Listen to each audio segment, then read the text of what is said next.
Hello, everyone. I'm Sports Director Ryan Wing here at Lambeau Field, joined by Ellie French. Packers' first of two seventh-round picks is in, and we finally got one right. It took us 3 days to predict a cornerback. We just got the position right. That position is Micah Robinson, a defensive back from Tulane. He played his first 3 years at Furman, transferred to Tulane last year. He had 2 picks, so he has 7 picks in his career. Ellie, they had him on a top 30 visit, so... And the streak continues. Yep. 7th round corners for the Packers. 3 straight years they take him, but they finally did it. Obviously, hosting him for the pre-draft visit is big because that's been a common factor with their draft picks, a lot of them they've had so far. So, but I'm glad it was something that they finally addressed. Better later than never. Yeah, so if you look at it, the players the Packers have taken so far, there are 7 players they've taken, 1 more pick left. Either Senior Bowl standouts or top 30 visits. I'm trying to think if there's somebody. Forget RAS. Well, there is no RAS in Brian Gutekunst's world. There is. It's their own. I don't think everybody fits into that box, but like more often than not, if you want to try to guess who the Packers are going to pick, look at their top 30 visits. Look at Senior Bowl standouts, and more often than not, that's going to be where the Packers crop of players comes from. He hit on most of them last year. Yeah, last year was a really good draft, and I think they're going to be hoping that it turns out again this season. Yeah, no, they definitely do put a lot of value into both of those things, and it's important, right? If you're bringing guys here for a visit, you obviously have, I feel like, that second step of interest in them because maybe you have seen them at the Combine or you've talked to other people about them as well. But once you get them in here, get them to see the facility, get them, inside Lambeau and really get to answer, as Brian Gutekunst has said before, maybe some of those questions that you had that maybe you haven't had any answers to. It's important. So bringing guys in, it makes sense, right? That they're going to invest a little bit more in them and probably want them on their draft, have them on their draft board. Pretty decent size, 6 foot, 184. That's on the taller end for a corner, so that's good. But again, like we said, 7th round corner, Packers bread and butter lately.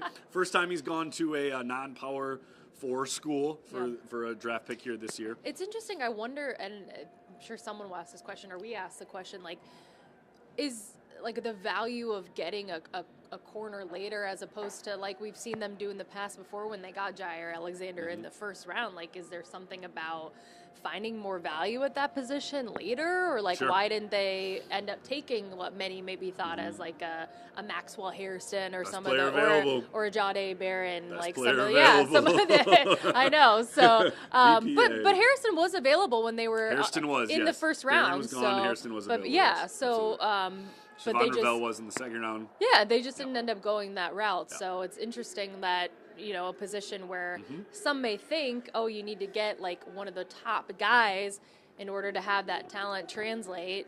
I guess they've just decided that maybe they can try to find some value with some of these later guys too. I think the biggest shock to me is that Goody just is going to stand pat. No trades.